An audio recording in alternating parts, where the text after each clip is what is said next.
We are we are actually live. I don't know if we don't seem to have anyone joining us just yet, but we could introduce you. I don't know a lot about you, aside from your willingness to get on here and talk about qualia and recursive thinking. So over to you for an introduction. Yeah.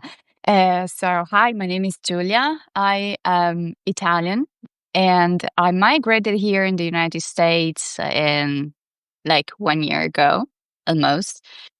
Um, and I'm basically a software engineer and an entrepreneur, but I love writing.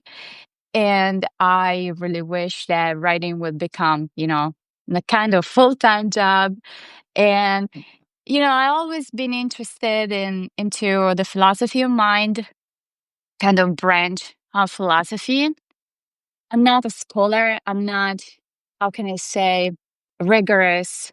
My interest is not really academical, so I don't publish papers, and my goal is not that. My goal is how to make philosophy our best friends, how to be happy with knowing how the brain works and knowing where God is. Um, Well, yeah, and we can actually talk about the concept of God and everything, but actually, how philosophy will make us happy and will give us sort of a purpose in a broad sense. Yeah.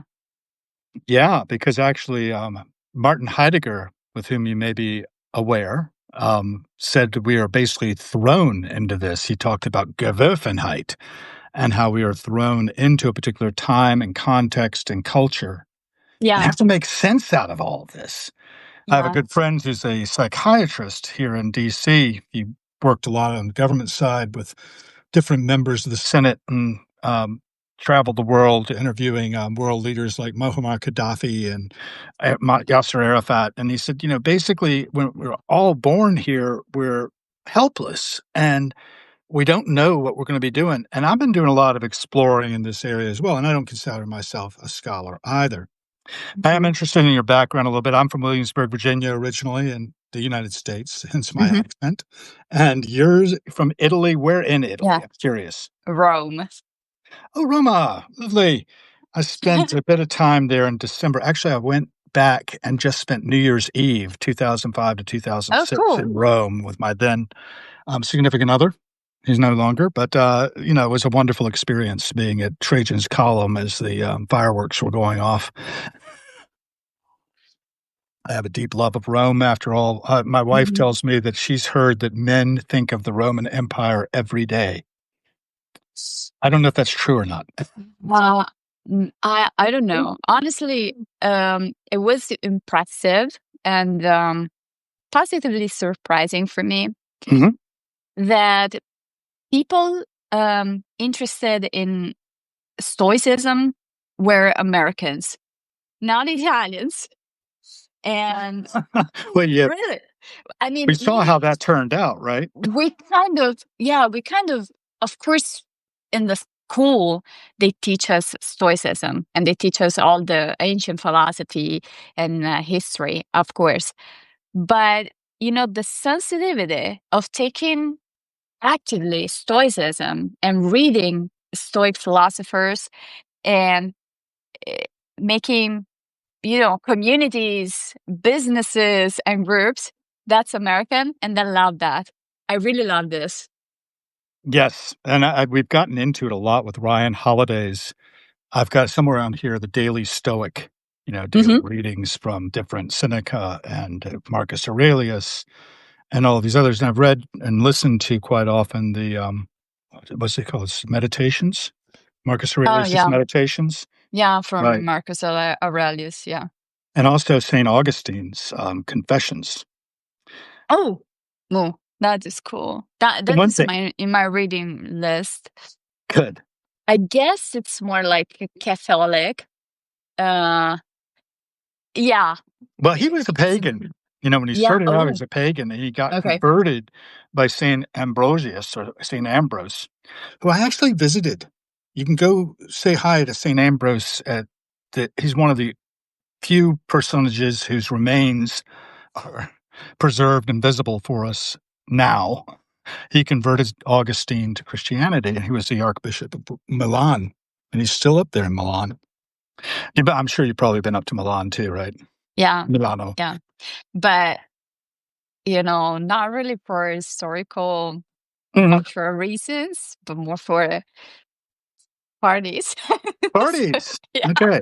Well, I'm sure they know yeah. how to party in Milan. Because Milan is kind of, the center of how can I say, entertainment, fashion, Mm. all this kind of stuff. So all the fancy people go to Milan. Well, you I also mean, have a that's a cultural thing about Italy. Not that's really. like when I think of Rome, though, I think of your, cinema out of Rome too, Pasolini, people like that. Oh, yeah. And, yeah, and Milan also, I was up there. Why was I there last? I was there to interview at Siemens in Milan to be a technical writer for a position that was created with me in mind when my job in Denmark blew up in 2002. Um, we were a small web software company. You mentioned that you're a software engineer. Mm-hmm. We Yeah. were early adopters of the .NET framework. We launched the first web content management system written in C sharp, Wow.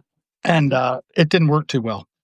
Huh. And the Danish Yeah. Foreign Ministry bought our software in an alpha state and demanded their money back, which hit the press. The company sort of collapsed. Oh. We didn't sell well, um, but we had a good product, and there's our lunch was eaten by Sitecore, I like to say. That's a who has most of that, and they were also Danish, Copenhagen-based. But I deviate. We will do that probably in the conversation a little bit from where we started. You mentioned that you're right now researching in qualia and Mm, recursive thinking, and you hold an AI master's degree and a robotics master's degree. I also hold a PhD in data science. Ah, so talk to me a little bit Yeah. about your work there. I'm just curious if you don't mind. I mean, the work on, the PhD, I kind of are touching open wood. It was highly technical, not really interesting, Mm. honestly. But I was writing a piece about Qualia right now, and I'll start by saying, do you remember the first time um, you look yourself at the mirror And and recognize you it. recognize yourself like, who am I? Oh, I'm Paul. And how was the experience? Do you remember when you had that experience? Maybe not the first time, but I do remember one time in particular when I looked at myself in the mirror and I was very critical of how I looked. It was a full-length mirror, right? And I saw myself as an upside down triangle, broad here and then tapering down to and I just thought that was weird.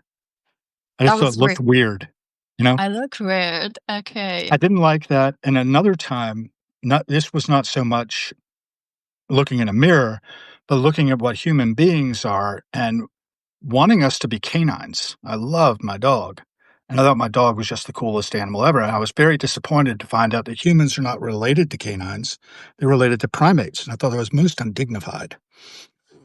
I remember that. So the first time to recognize as an infant self in the mirror, no, I don't really recall the very first time. I just remember that the earliest memory of being critical, and then there was another thing that I had, which was my mother's hand mirror.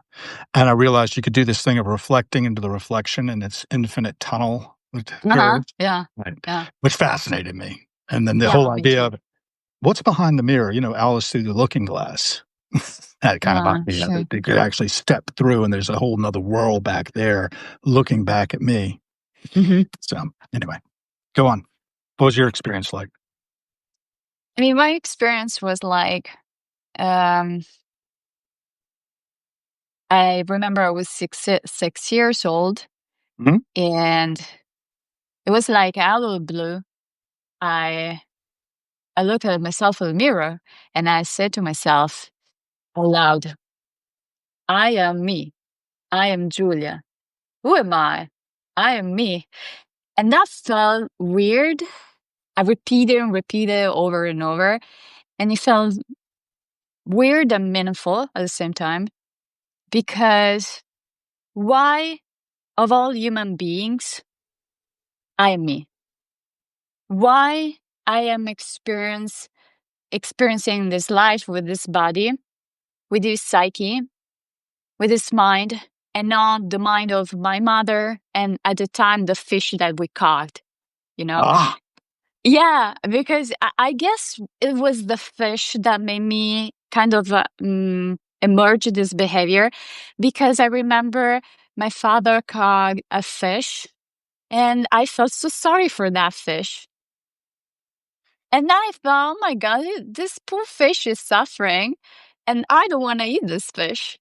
oh, So, yeah, and I remember that triggered, this suffering triggered. I guess it triggered this phenomena, this self-awareness of I am me, and between all the people and between all these human experiences, I'm living this body right now. And that is, I guess, one of the most uh philosophical, uh interesting things, which is the subjective experience that you cannot tell anyone. We may have a mutual share of understanding, like we both experience some a sort of the same thing at a certain point out of the blue. But even if I say the words, I cannot tell exactly the meaning, the feeling of meaning, and the feeling that I live every day. And that's qualia. It's the subjective experience that you cannot intellectualize. Do you see me? Because my I got the internet. message too. Yeah, you got Okay. a little unstable. I'm not sure why, but we're good.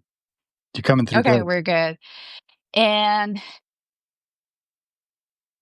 so, yeah, that's qualia, one of the most mysterious philosophical, um, because you cannot intellectualize. And that's What- what I love it. That's, my fascination with all the things they cannot put in the words.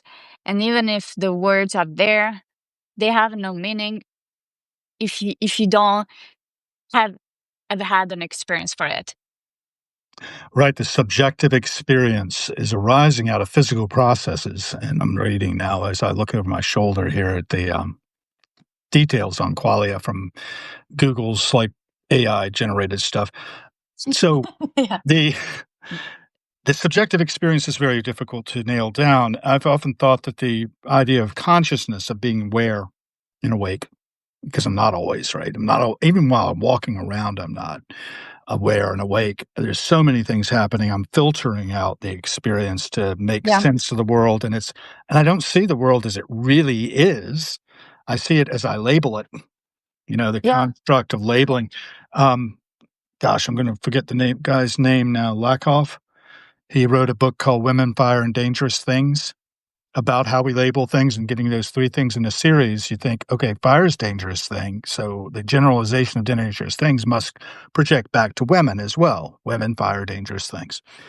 Um, so that was one of the things that woke me up to the fact I'm labeling things all the time in my subjective experience of them. But let's get back to the I and the me Hmm. that's observing.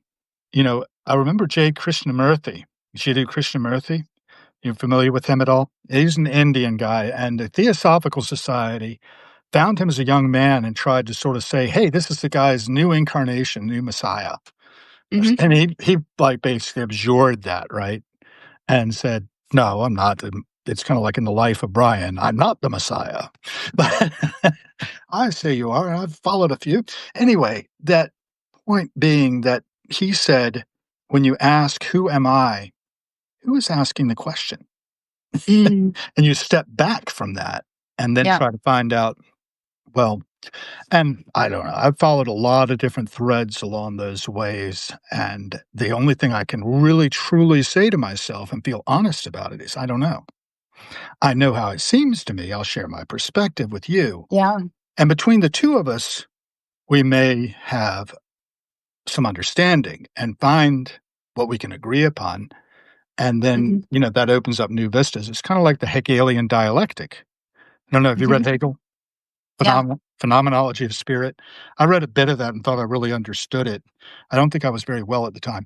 But the idea that you have a thesis that generates this antithesis, and then from that emerges a synthesis that is synthesis generates this antithesis, that dialectic. And therein we can find meaning, we can chase it down. There's another thing that I ran into, and I don't have it well developed in my head anymore. It's been years, but was Hans Albert, who just passed away in 2023, I think. He was 102, but he was a philosopher in Germany who developed something called the Munchausen trilemma. It said just about every argument will break down eventually into an appeal Uh-huh. to authority or some logical leap that's non-justified.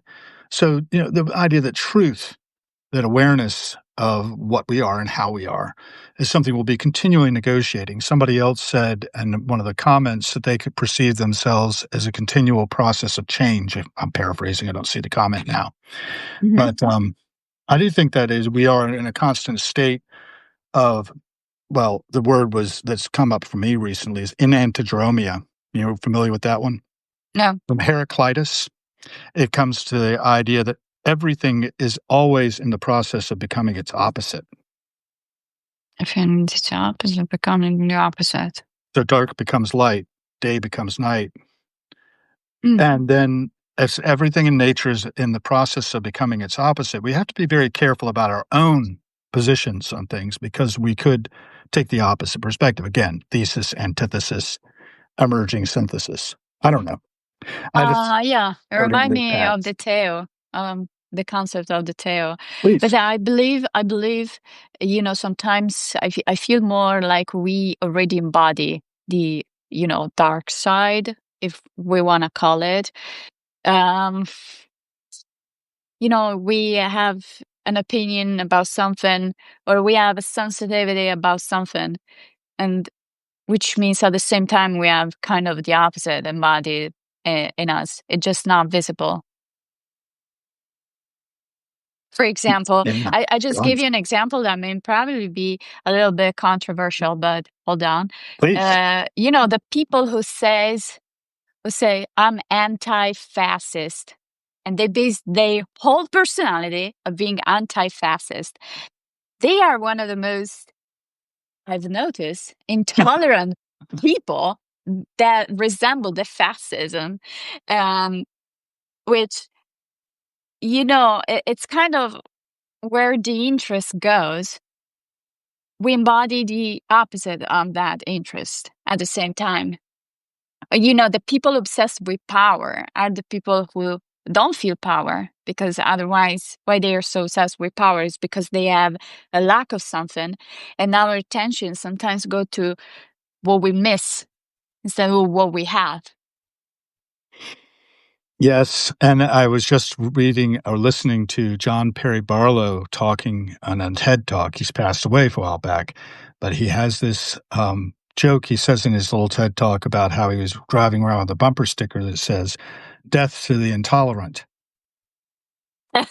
And the fact was, most of the people seeing it out there in California, where he was driving around in Marin County, would be like, "Hell yeah, yeah, man, right on. Death to the intolerant. I'm right off with it."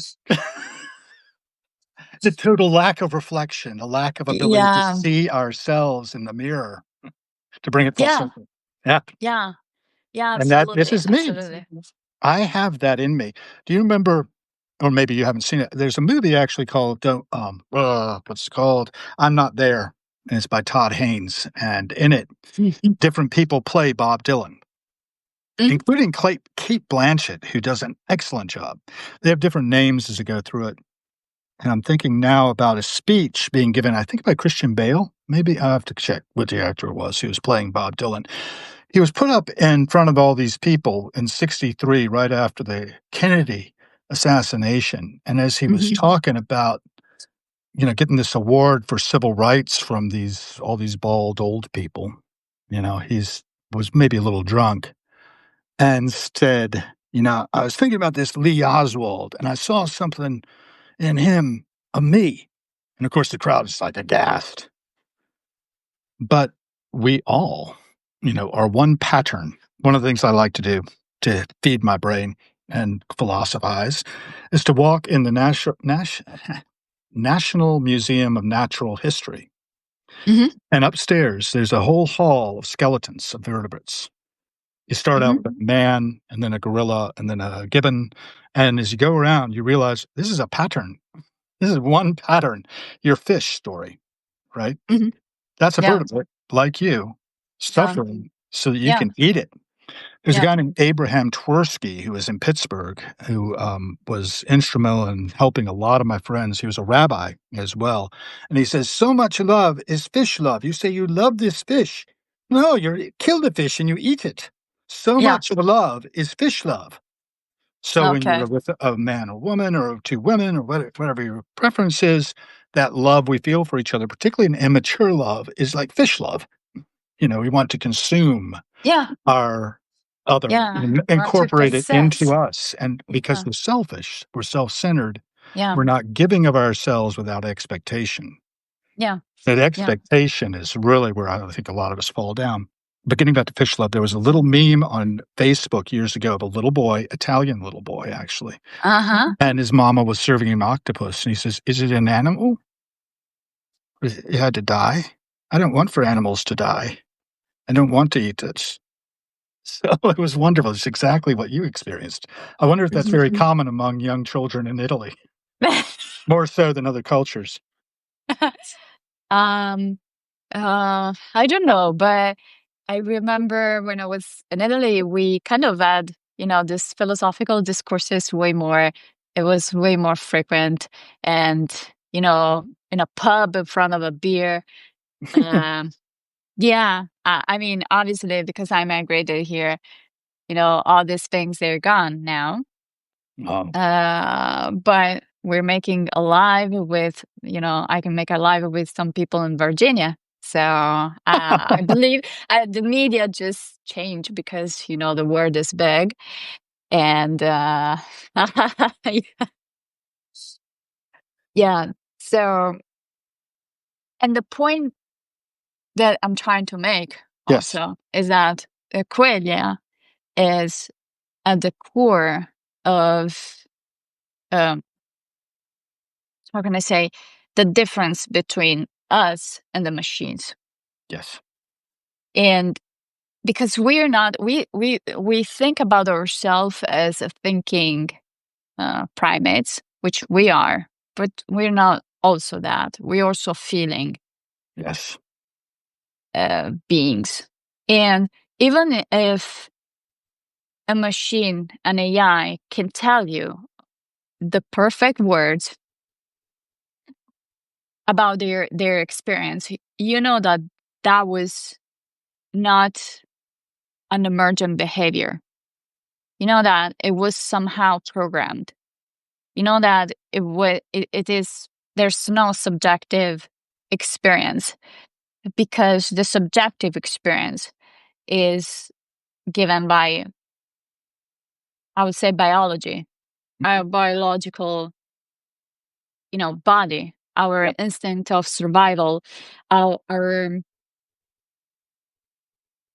all the things that make us human, the self, being self-centered, being uh all this kind of dark stuff, which makes us human and makes us unique.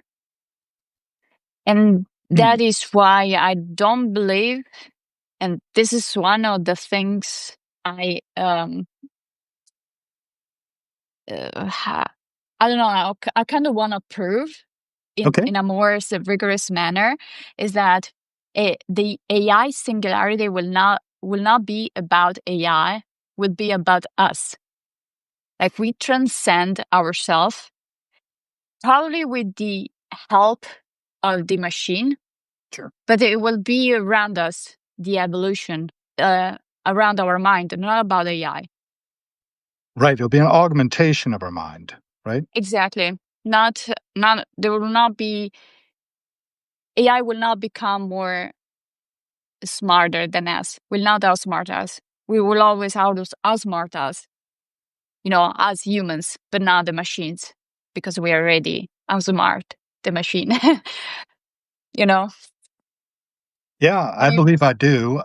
Of course, it's a belief too, and I have to be careful of my beliefs. It's kind of well, like when we believe we're right and they're wrong, that kind of thing. I But prefer being wrong, than being uh than being, I don't know, r- right, I would say. Um but for a reason, like I can always be surprised. It's better to be surprised than, being, oh, that happened. Oh, that's boring. you know. being in a state of curiosity and enthusiasm, I think those emotional qualities are hard to find in a machine, right? The Yeah, enthusiasm for it. They can fake it. They can take a they can large fake language it. model and start Hmm. to think about that. I've been doing a lot of work with Ara on Grok 4 since I got Hmm. launched and having conversations with it, which I don't know. I'm going to continue to explore because I'm a really a novice at all these things, but I've been following it out of the corner of my eye.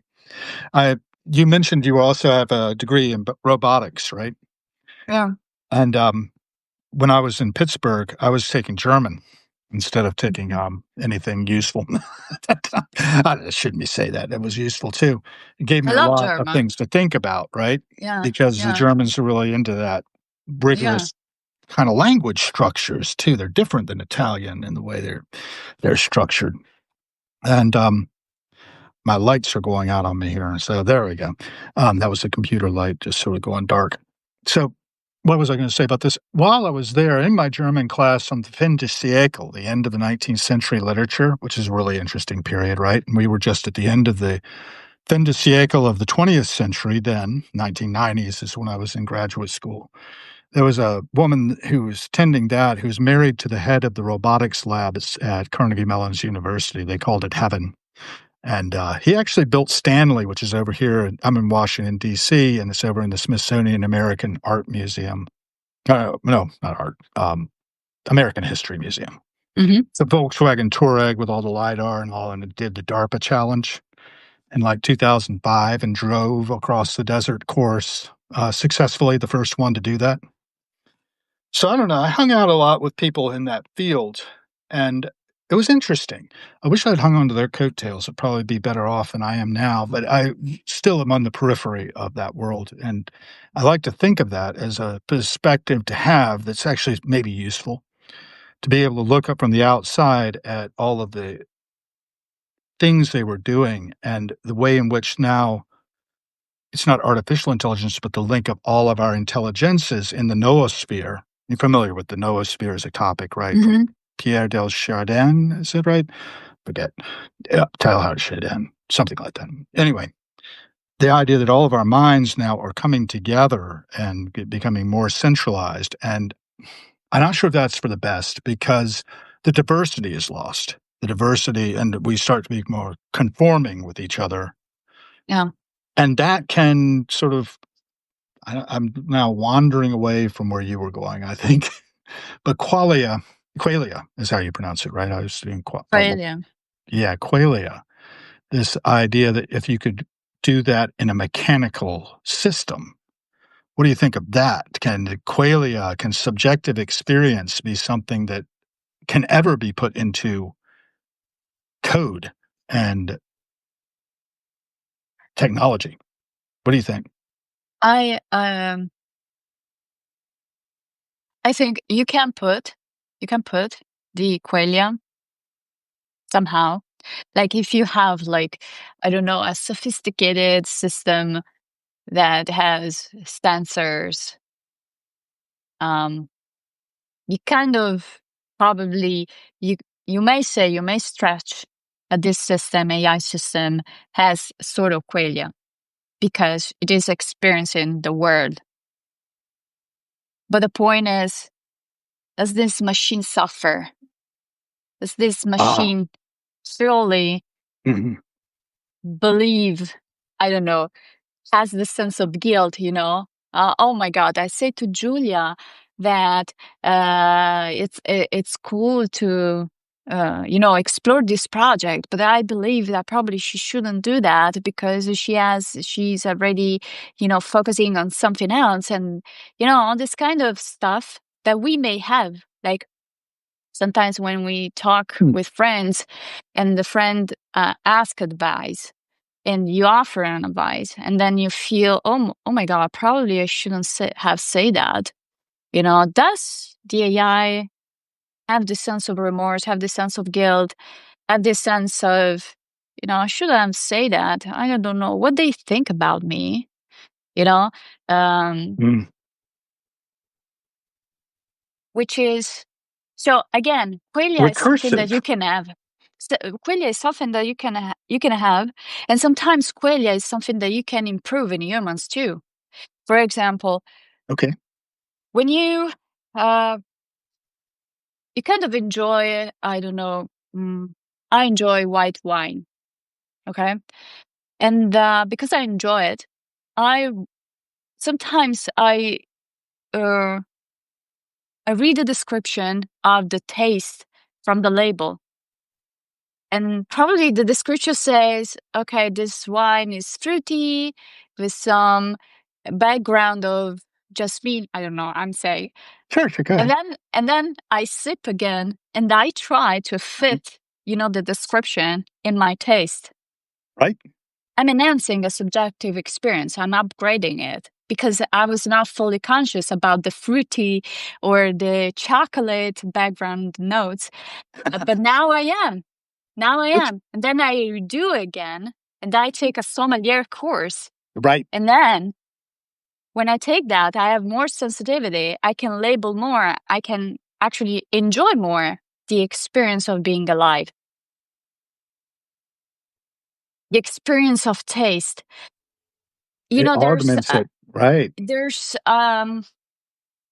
how can I say, there's a fundamental, even in psychology, there's a disease. I don't know a disease which is called alexithymia, Mm. Oh, right. which is people who are not aware of their own emotions. Like they're suddenly angry, and you ask them, "What are you feeling?" And they cannot tell you that they're Exactly. feeling angry. Okay, Alexithymia is how I pronounce Alex. it. Right. Okay, sorry, I No, that's pronounced it. fine. That's good. It's wonderful because my friend, the psychiatrist I was talking about, who interviews all the heads of state and stuff, he says that this is a thing, alexithymia, not being able to give expression to one's feelings, Yeah, but having them. And the kind of what I feel when I hear about that is this void opening up within in which I'm falling, you know, and yeah, that of not being able ever to escape that particular yeah. thing. It reminds me of an event that happened in my life where I went into my head and saw myself as a glop of tar on the finger. We were going to talk about God, right? On the finger of God being shaken off into a bucket of pitch to stay there forever. It was my anti-spiritual experience. Talk about darkness, the Mm, darkness of mm, pitch, and that I myself was just a glop of this pitch. okay. And that's all I was, and all I would ever be forever. An eternity of the never endingness of it all. And it's like, wow, man, that was dark. I came out of it, thank God. I don't go there all the time, but I still have that place within me that's aware of it, Okay. aware that there's this place in which no one, well, I just expressed it, right? So I don't have alexithymia. Yeah, And it, sure. so darkness, the fact we are light and dark, I love that we talked about the Tao a little bit. And then the concept of God and all that. Mm, that'd be an interesting place to explore unless you've got somewhere else you wanna go. Mm. So I was an atheist, which I believe is important in the Mhm. discourse of, You were? This I past were, tense? I was Okay. atheist. Uh, I don't know if that's interesting why I was Huh. atheist, but Well, I I mean, game. basically in Italy. Okay, that probably it's important, the cultural thing. The Yeah. church is really really important and No. politically super super everywhere, and they're Powerful. powerful. They're super powerful. So you can You can imagine that you have a powerful force and you have the opposite force. Uh, Yep. yeah, so actually, it's pretty funny that, but in Italy we have something a course that it's called bestemmia. So we say something like "porco dio," which means dog is a pig, and it's something that we do. We curse all the time with this kind of insult to God. We insult God a lot. It's something that only in You can Italy take it. you have. You can take Yeah, he can take it. Yeah, of course he can take it. And but honestly, this is something that I've noticed only in Italy, that we have a curse for God, and so we got the all the academical word is atheist. Hmm. Most of the public administration people are atheists.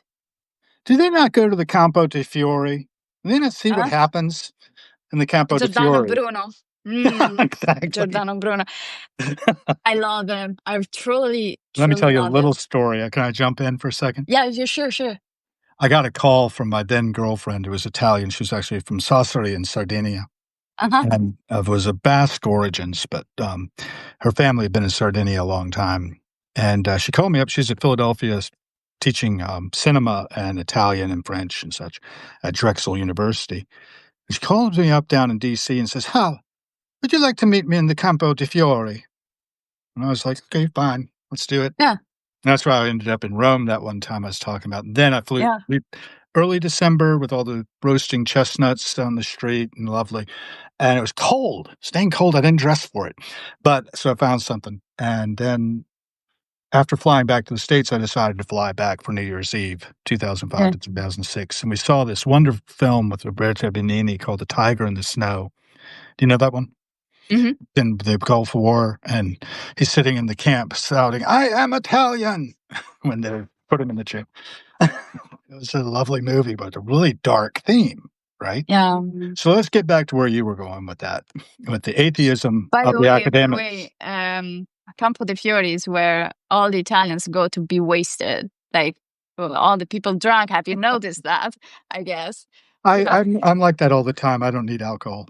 of course.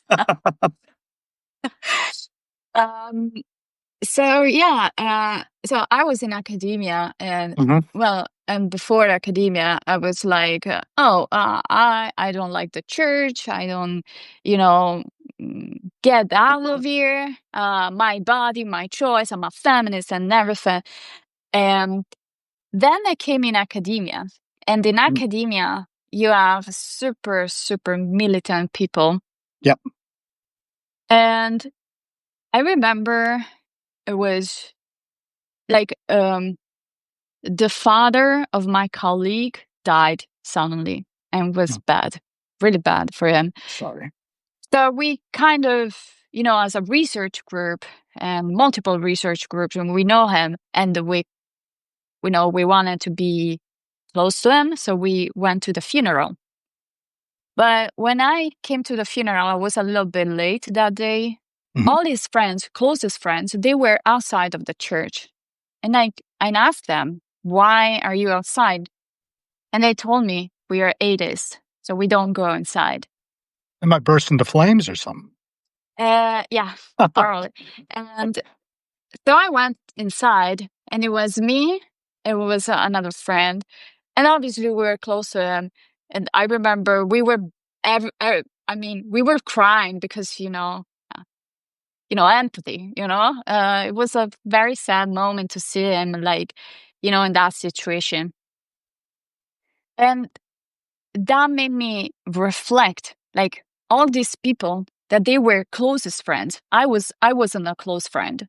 They decided, we're not going to be around you. We're not going in the most vulnerable moment because of religion. I mean, come on, going to the church to it wasn't, and it wasn't about religion. It was about sharing, being close to your friend in that delicate moment, Connection, connection. So empathy.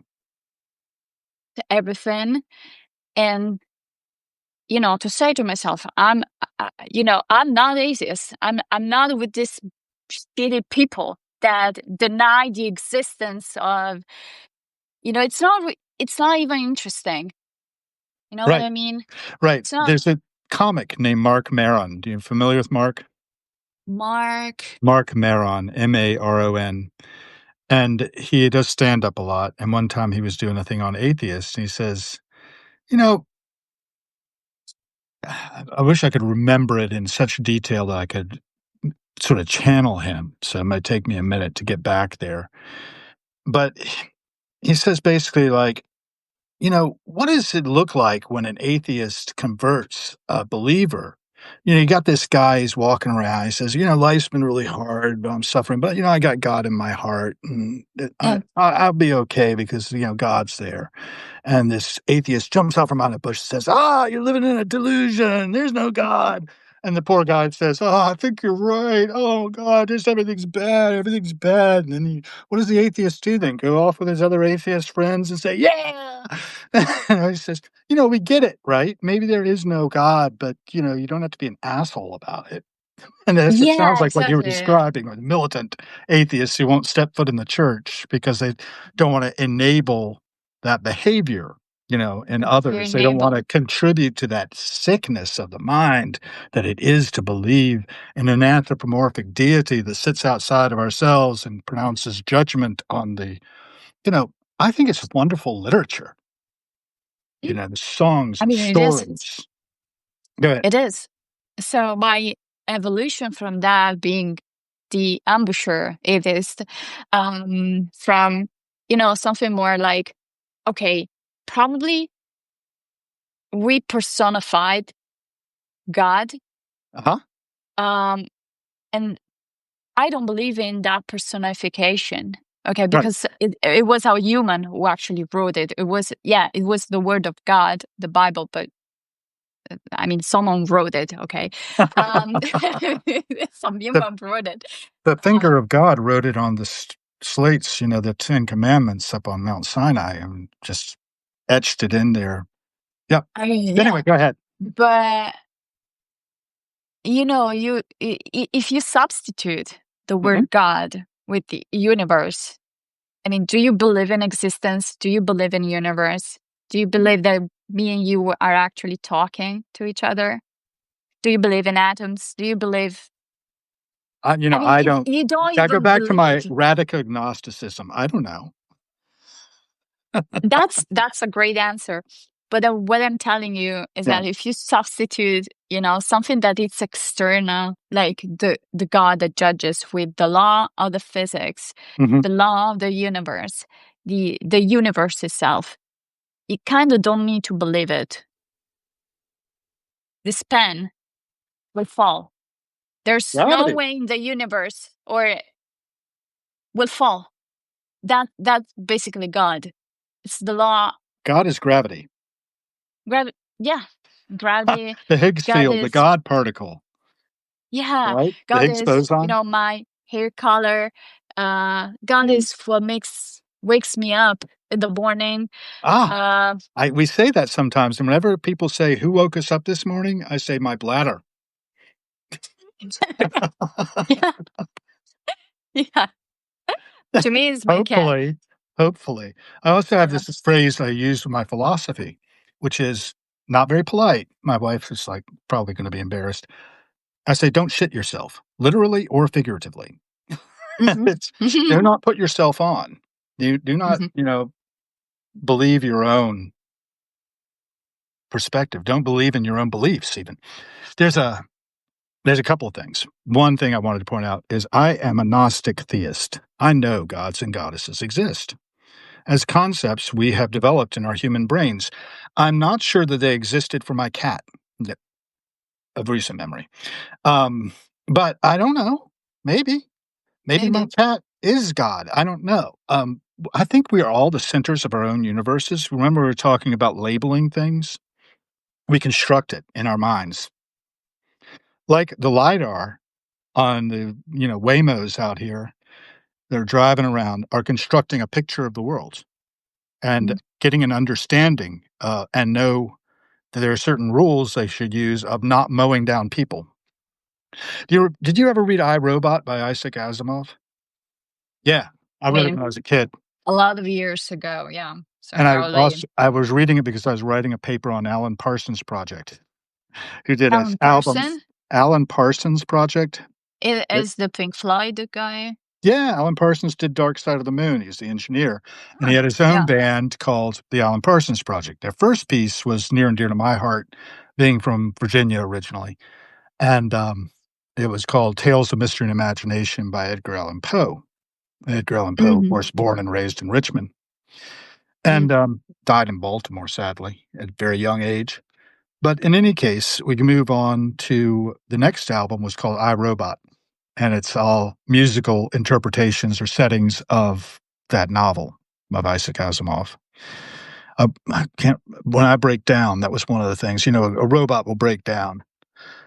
When I break down a little and lose my thread is a lyric in there, and I can really lose my thread if I'm not careful. So let's go back to God and the situation at this funeral when you realized that you did not want to be a militant atheist, but did you then become a No, no, but you became I mean the believing kind Mhm. of happened Right.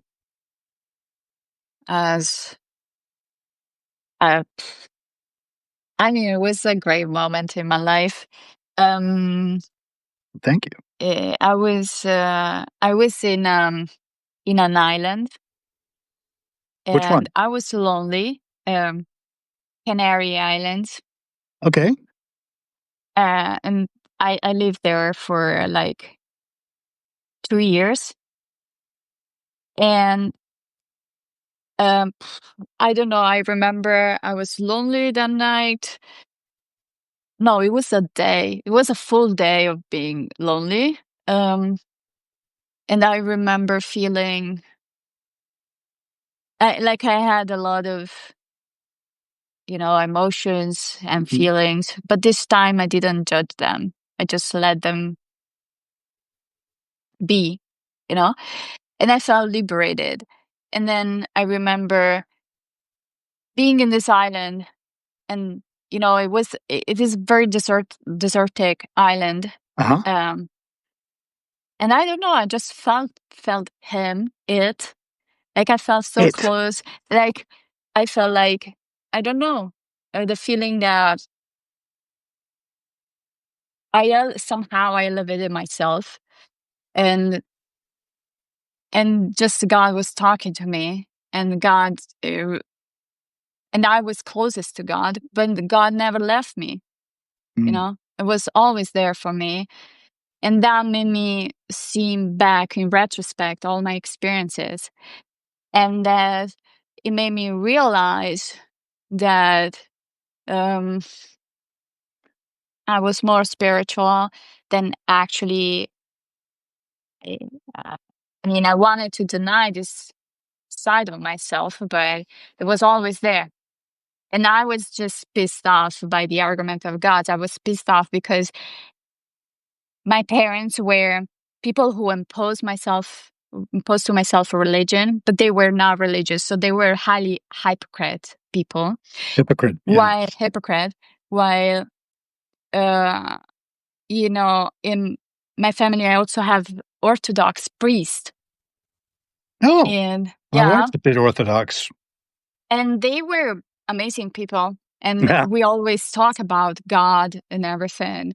And I always had, philosophical discourse with them. They were more tolerant than my, parents.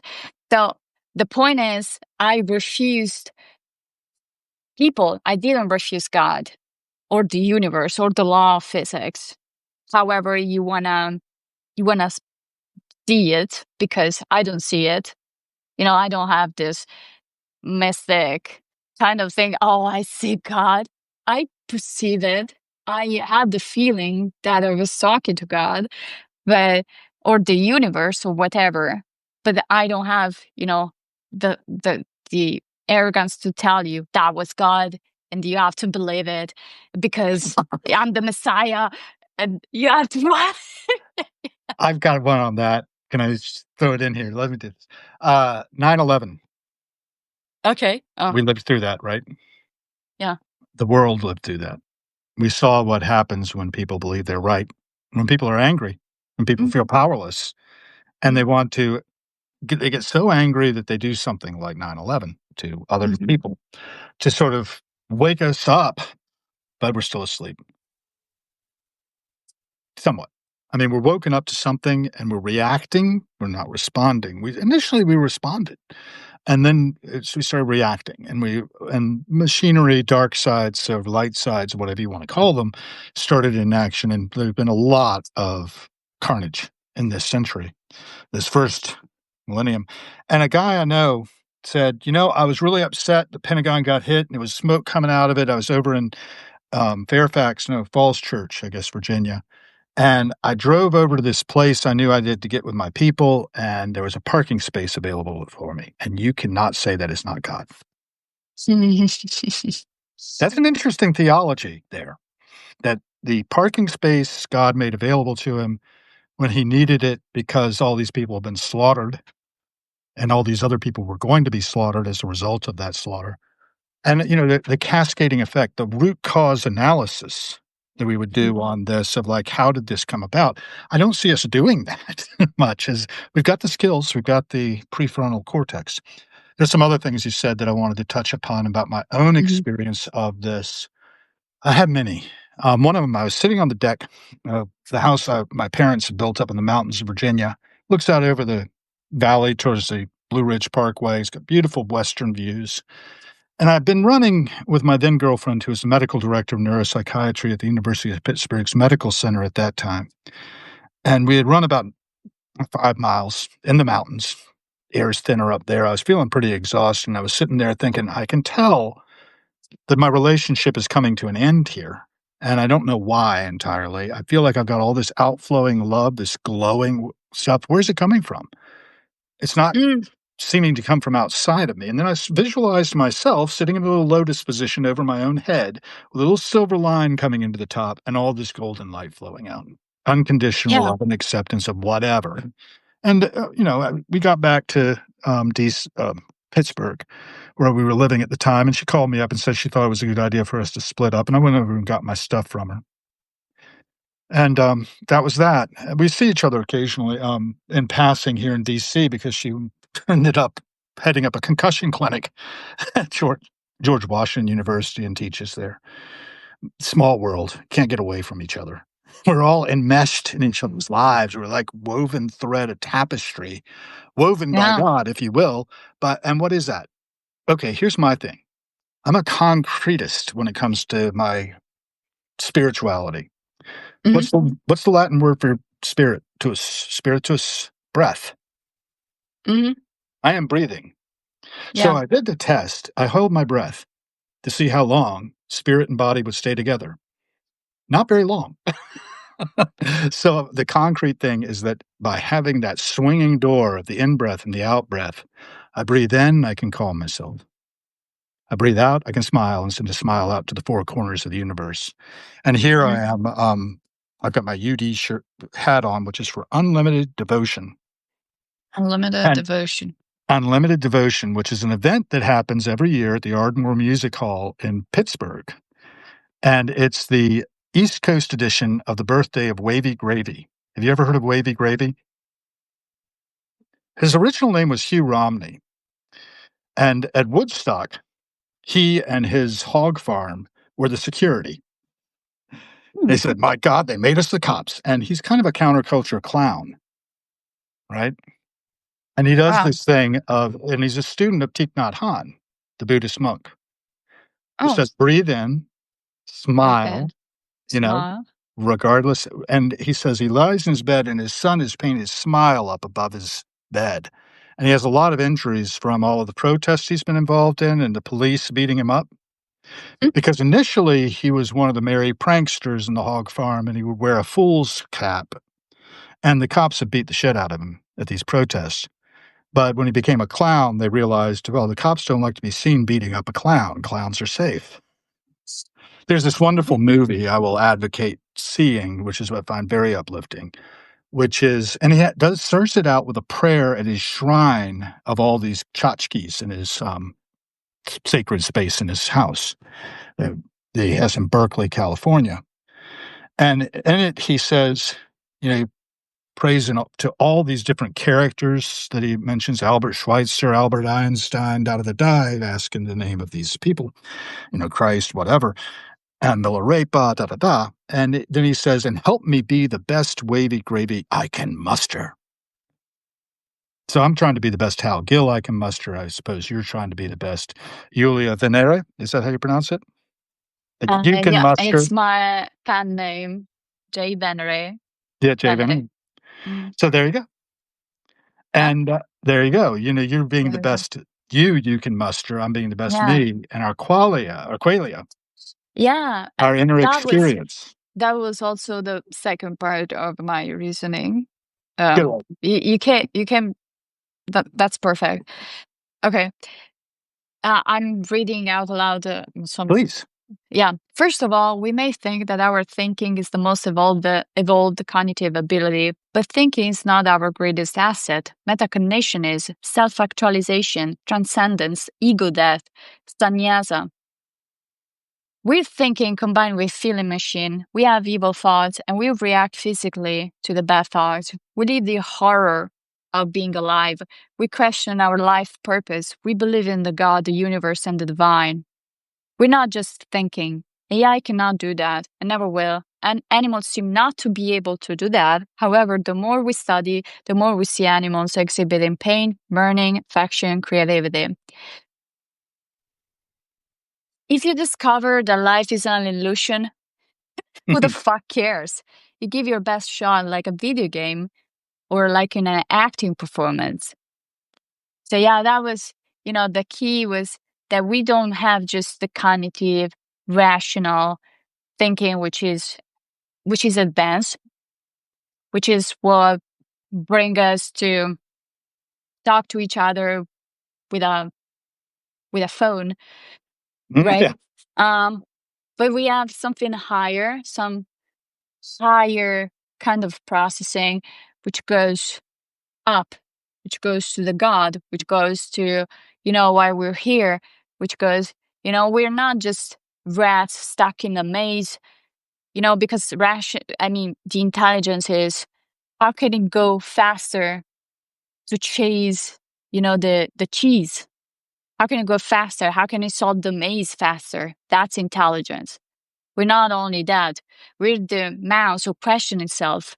Why should I ever go to take that cheese? Who put me in the maze? How can I escape the maze? Why am I here? Is this life about? The horror of, of the life. Yes. You got to kill to eat to live, right? Whether it's vegetables or otherwise. Yeah, Yeah. exactly. Yep.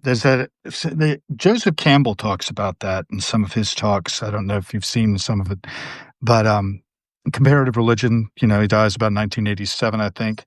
But he said, it's eat or be eaten out there. And once you realize that nature is red in tooth and claw, and accept that, that. But then we have this transcendence. I think you raised the word transcendence in that list Transcendence. of Yeah. things we can do.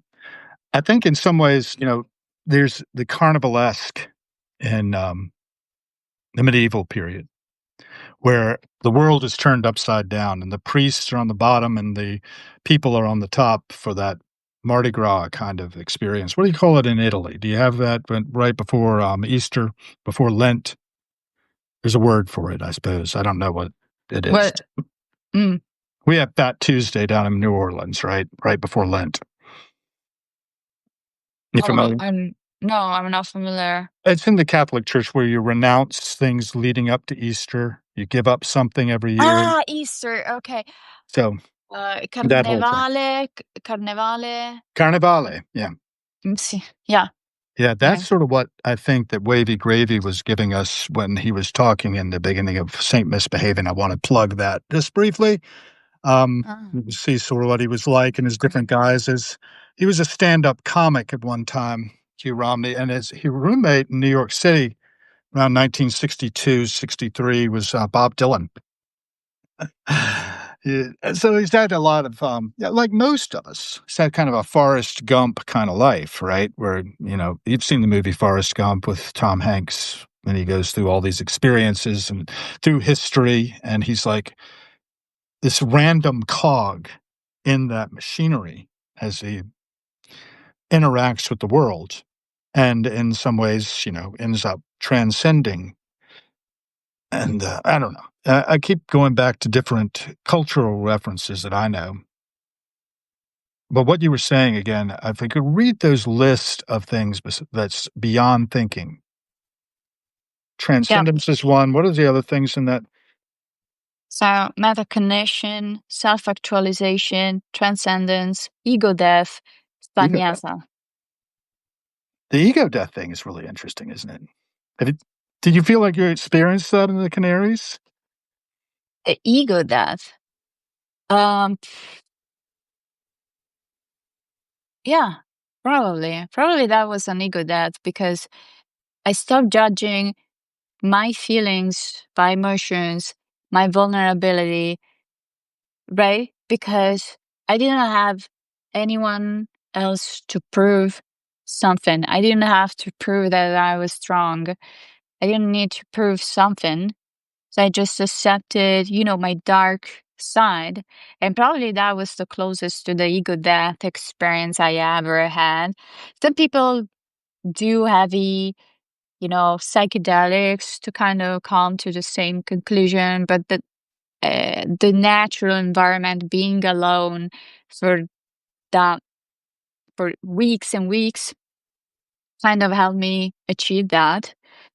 Uh, so yeah, that was definitely an ego death Alone for experience. weeks and weeks. How long was it? 6 weeks, That's a like long time. Jesus in the desert. Yeah, yeah, Wow. yeah, A retreat. Yeah, 40 days yeah, in the desert, 40 days in the hole. yeah. There's 40 an old days. blues tune, 40 days in the hole.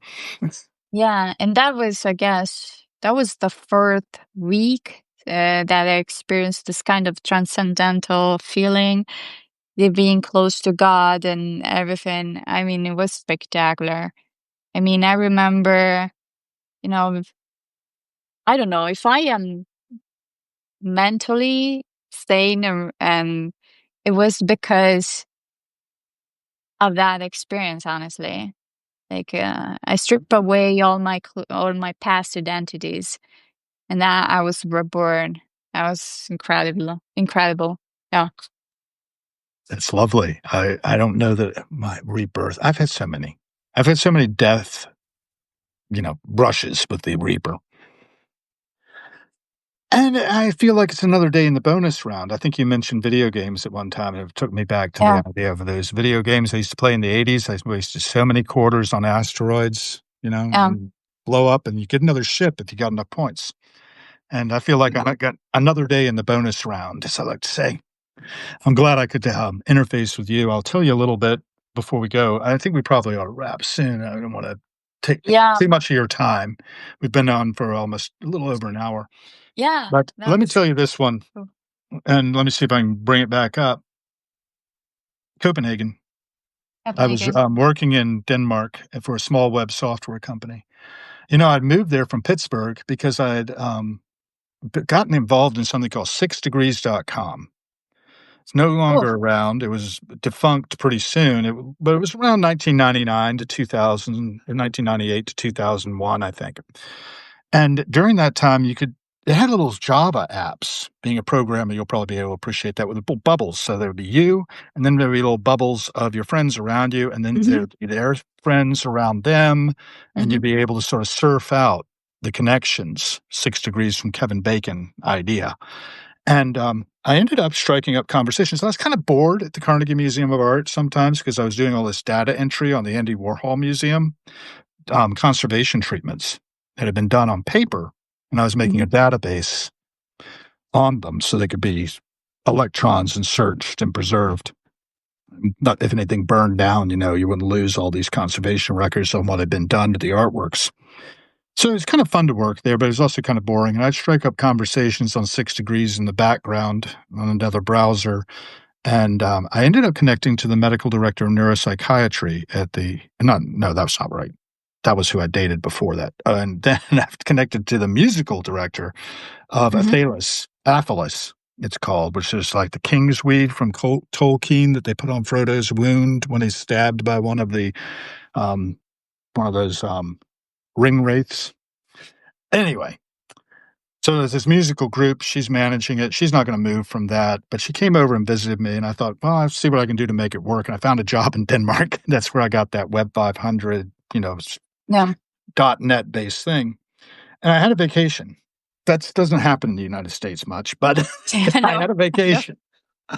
And I had some time to burn, so I decided, on the basis of a friend of mine I met from the Netherlands at the Transalpine STC conference, where I first met the woman who made that job in Milan for me.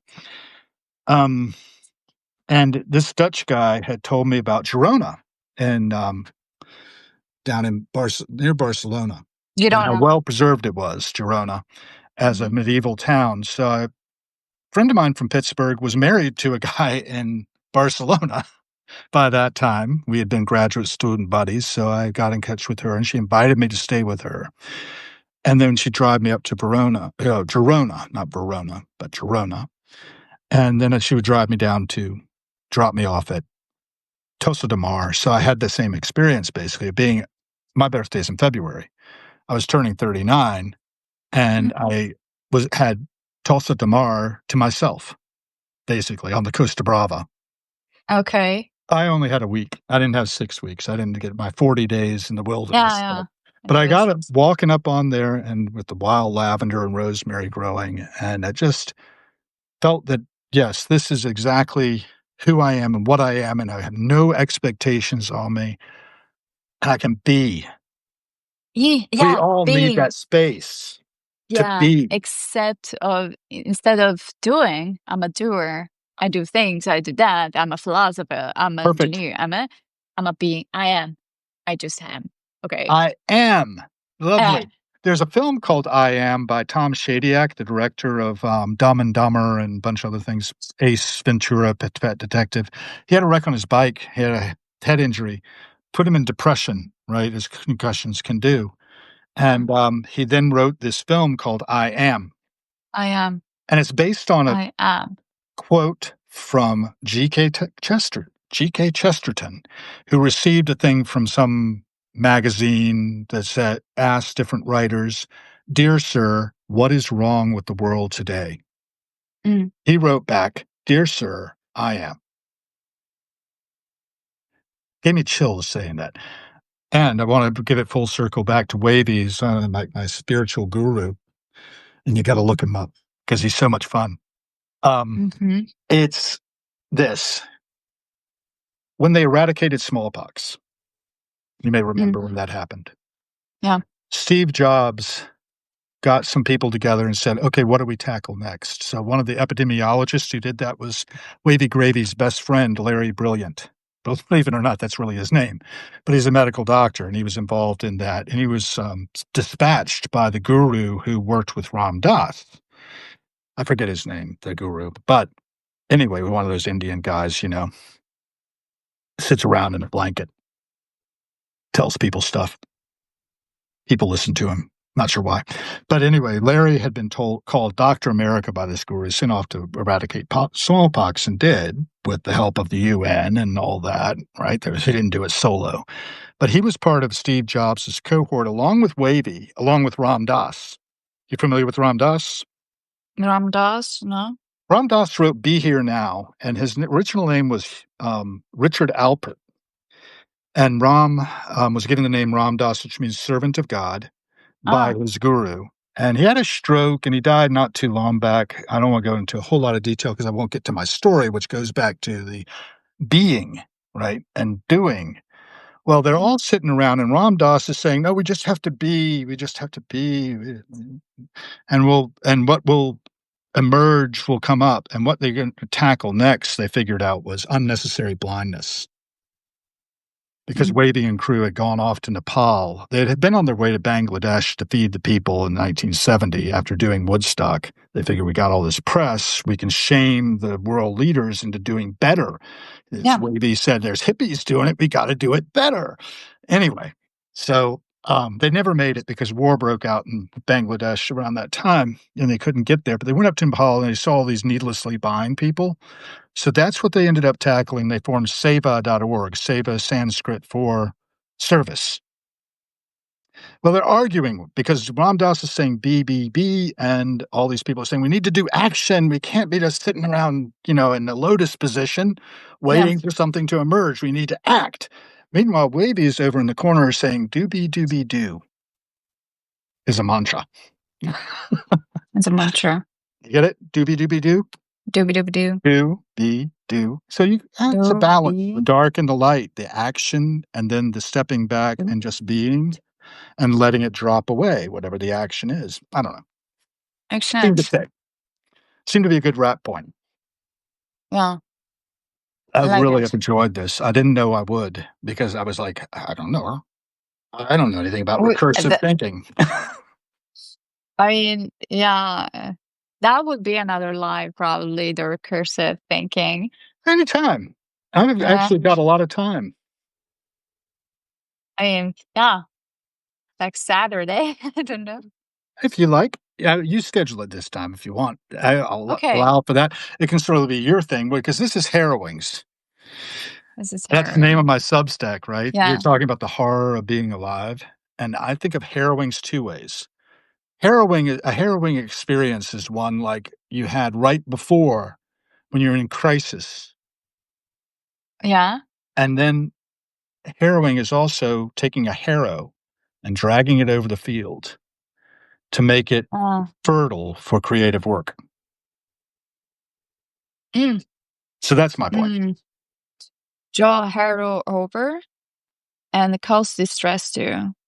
Harrow, harrowing, acutely distressing. I do all the time this seeing the definition of something because it's eye opening.